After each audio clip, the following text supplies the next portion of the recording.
Republican Congressman Tim Burchett just came from the floor doing us a favor to talk about.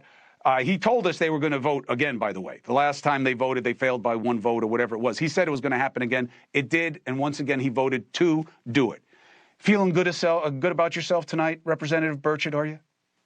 I am. I tell you what, though, I want to say something before we get started, and I hate doing this. I know you're a New York City guy and you're all about law enforcement, but we had a deputy that was murdered in my district. His name was Greg McCowan, and another deputy, Shelby Eggers. She was injured, and they just caught the dirtbag just now, and they used her just in the last little bit, and they used Deputy McGowan's handcuffs to bring him in. And the shout out to the law enforcement in Tennessee. It is a brotherhood. You know that. You've been around it your whole life. I've been around it my whole life.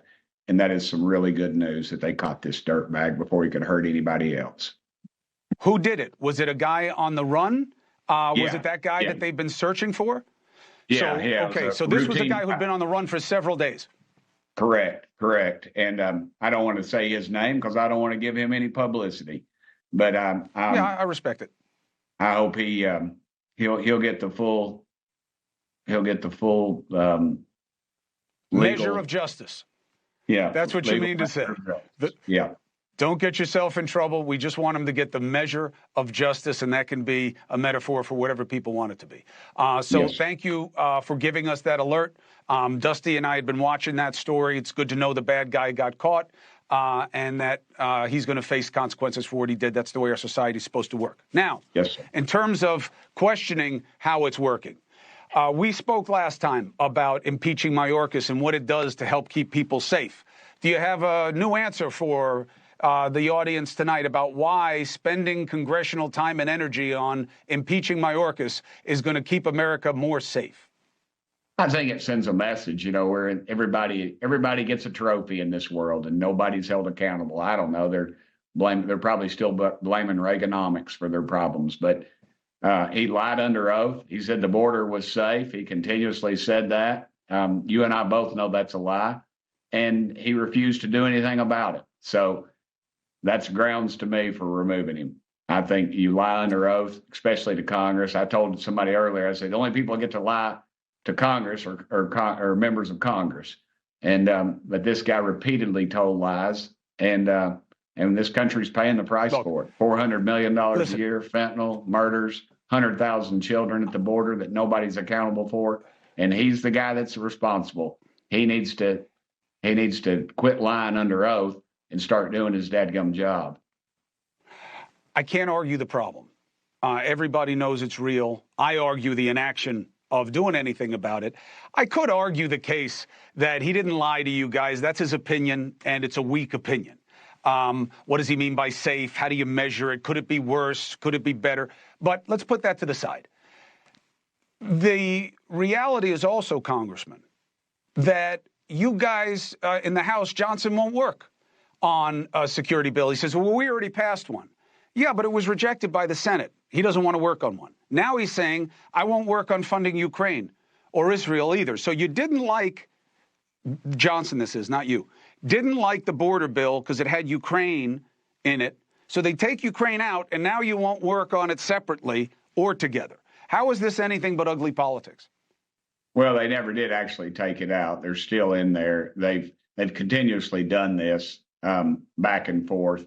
And the reality is, I've said this before, I want to say Democrats and the Democrats want to say Republicans. The reality is when they brokered one of these deals, it's always the National Chamber of Commerce, not your local Chamber of Commerce. And let's be honest, you're from a family of immigrants, but and I guess somewhere I am back in the 1700s, 1600s. But the reality is when somebody's working on your roof or working at your house for some big business and they get hurt, they don't want somebody like me or you with credentials, with tax records and things that can go to law enforcement. They want somebody that's afraid of being deported, and they get these people for underwage. They cut our working people out. I don't disagree. I don't disagree. E-Verify is a joke. E-Verify is a joke in too many places. You should call these employers out by name. They never get prosecuted or chased the way the migrants do. No. And there's a reason for that. It's because of power and access. But on the Ukraine bill, you said you're worried about Ukraine also because you think it's a kleptocracy. It's corrupt. They steal.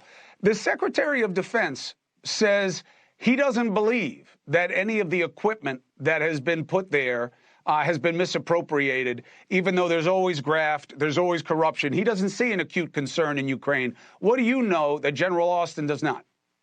Well, they fired, there was just a recent situation. I mean, I think it was in the last 2 weeks where Ukraine fired several of their top leaders for stealing $4 million worth of material. We know that there's no accounting of small arms and night vision goggles. That's the number one thing that is sold on the black market because it's easily portable and you can get good dollars for it. And American firearms are some of the best in the world. And the night vision goggles, of course, everybody wants those. They supposedly recovered them. Just on down the line. Just on down the line. It doesn't get reported. Like maybe we're told things that they don't tell the media. And that possibly is one of them. But I just think it's Europe's war. And they need to be fighting it and not Americans. I see Vietnam written all over this thing. And what happens if Russia rolls through Ukraine and then starts taking a look around? I guess we address it then, but Ukraine's not a NATO country. And as well, nope. Let's look at China. My gosh, they've imprisoned the Uyghurs. And what's the reason we don't do anything to China? Those dollars, brother. They use that slave labor and send us cheap crap over here, and we're greedy and we take it. And we need to say listen, I'm with you about China. I tell you what we need to do. And I think they're messing with the coronavirus again.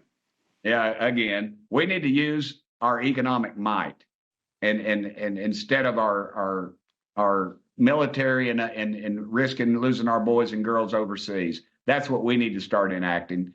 And quit with all this other nonsense because that's all they understand. I'm fine with soft power. It matters a lot. I don't know what your leverage is with China there, but when we see what happens with this Ukraine bill, when it boils down and you have to make a decision on it, I'll have you back on. If it's not before then, I have you on, and we'll discuss where your head is and why. Thank you very much for coming on tonight. Appreciate you, Representative Burchett. Chris, I love you, and I respect you, even though I don't agree with you. You're a good man. Thank you, brother. I'll take it. That's way ahead of where I am with most people. Congressman Burchett, be well, to be continued.